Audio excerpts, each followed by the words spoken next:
accident. That's just it's a strange coincidence that 15 minutes ago I was reading about this in the 50s or 60s. And now, there it is. Oh, those kind of things happen to me all the time where I'm thinking Really? of something 40 years ago and they phone or on there they died or something. Yeah. Really, But really. just to make one other comment about that, when we arrived, as you will know, it was a very rough time in the United States, 1968, very, very difficult. Oh, yeah. So here we were, a young family aiming to establish ourselves in Canada. And so you would think that, this would be an overhang and you'd be concerned about it and worried about it. But guess what? Didn't worry We about it. ignored it totally. Absolutely.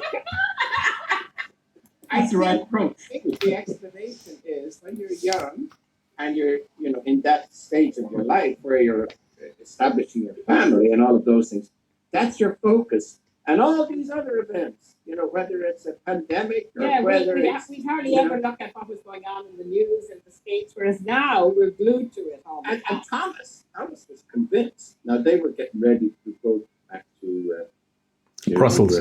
Brussels, yeah.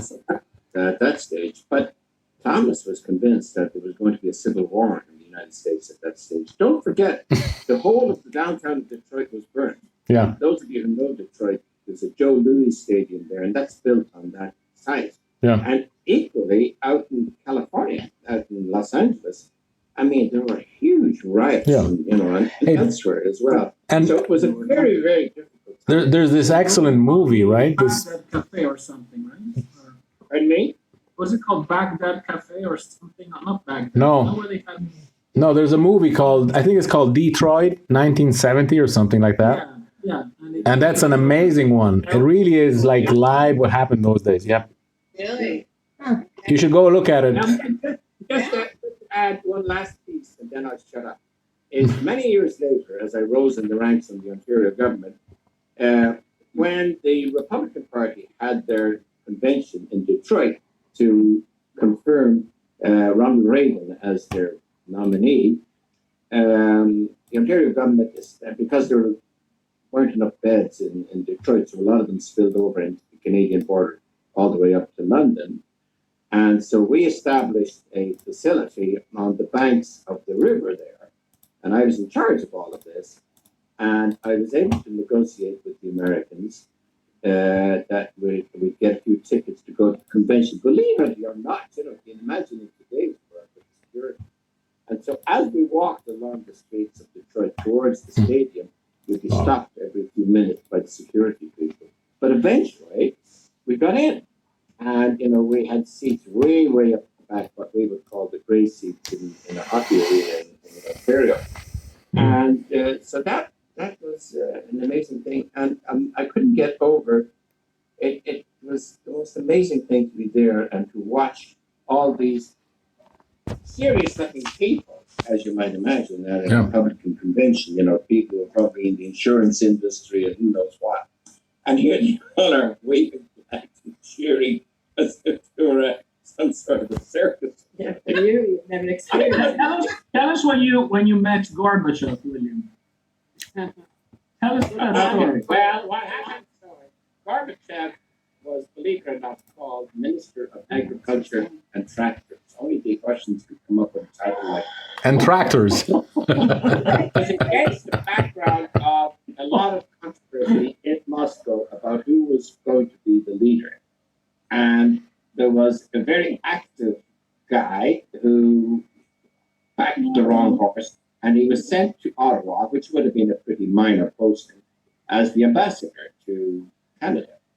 And he was in cahoots with a group of people in Moscow, and they were promoting the idea of Gorbachev, who was really a pretty minor figure in the Communist Party at the time, as the next leader. And so they decided that Gorbachev should come to Ottawa and that he and the ambassador would be strategizing, over how to go about this. But the cover was that he was coming to look at agriculture in Ontario, and indeed he did. And so on this particular occasion, I'm now at the upper echelons of the Ontario government, and I get a call from my buddy in Ottawa who said, "Would you put on a reception for this guy who's coming in?" And so I talked to our minister, and his writing included a lot of former satellite countries of Russia, immigrants, and they hated the Russians. And so he said, "No way, we're not going to have that." And so I got back and I said, "Sorry, guys, we can't do it." And then the message comes back from the federal minister, Eugene Whalen, who became a good friend of mine later on, who said, "Will you tell Bill Doyle that this guy is going to be the next boss of Russia, and they bloody well better put on a reception." So anyway, one thing led to another, and we put on this reception, and it was on a place called Ontario Place. Some of you may remember it. It was a playground, not anymore, out on an island in Lake Ontario. And it was chosen because of the security needs.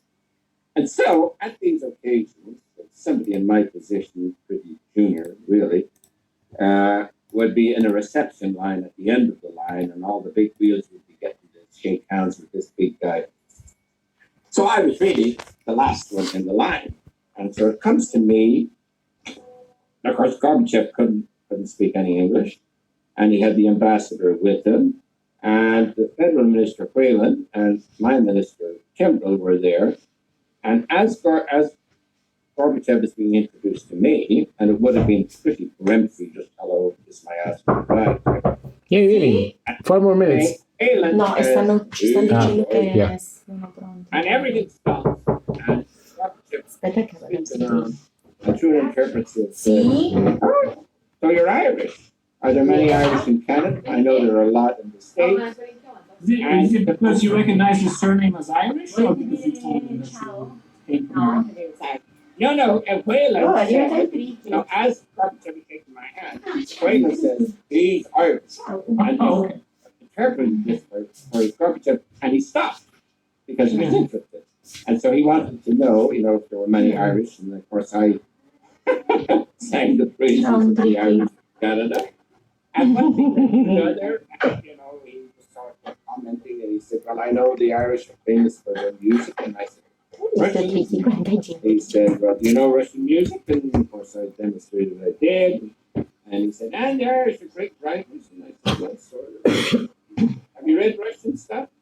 And I said, "Oh, yes, I read Dostoevsky when I was 15. And so, as many of us did in my family. So it was that type of thing, and then it was over. But then the photographers took a whole bunch of pictures. So that's the picture that Hugo talks about from time to time. It's a beautiful shot because it looks as if, he's kind of, there's the one. Yeah. Hey, Emma and Justin and Una, tell us more about the BIM, Bill's Image Machine. Che cos'è? I told you about that. I think we need to know a bit more about BIM. All right. When I left government and said, No, we want to hear from somebody else, Bill. all right. Che cos'è? We only have 2 minutes left on the call. Happy Easter, by the way. Cos'è la Now, BIM? Matthew just wrote to say that he's been cut off by the powers that be, and he wishes you all a happy. Well, that's China for you. Hey, Tom, Well, what's Cosa the è successo? background? No, è andato. Second thing, today, last year, on April 12th, my brother Hugo came surprisingly to visit us here in Johns Creek in Georgia. And it made a super surprise for everybody. It was a great occasion. And he showed up talking about politicians. He had just met Donald Trump in Washington, D.C., government. Yeah. And he had a little bag when he showed up here. And inside the bag was his laptop and all his government documents. And right next to it, there was this big wheel of cheese that came straight from Rome, the pecorino. We had just met somebody in the White House. I remember William visiting us kind of out of the blue in Gavirate. Remember that, William, when you would come here and there when we were really young? And Well, I used to go to Geneva, to the GATT negotiations. So I take the train from there to either Arona or Domodossola, and your dad. Sure. And, Exactly. So I felt I was replicating your paths when I visited out of the blue in Georgia. And I remember you, Billy, bringing over these T-shirts. Try a little tenderness, and you had this piglet here. Oh yeah. Yeah, those Oh, are and the turkey. Remember Yeah. the turkey? Kenneth. it said Ontario Park on the back. It said, "Try a little tenderness." That's, hey, this is Very Hugo creative. showing up with Oh, Yeah. that was a his bag nice with feet in there. see? È Did you have your underpants bella, in that bag too, Hugo? bellissima. Did you have your underpants in that bag too, next to the cheese? I won't answer that, but what can I say later?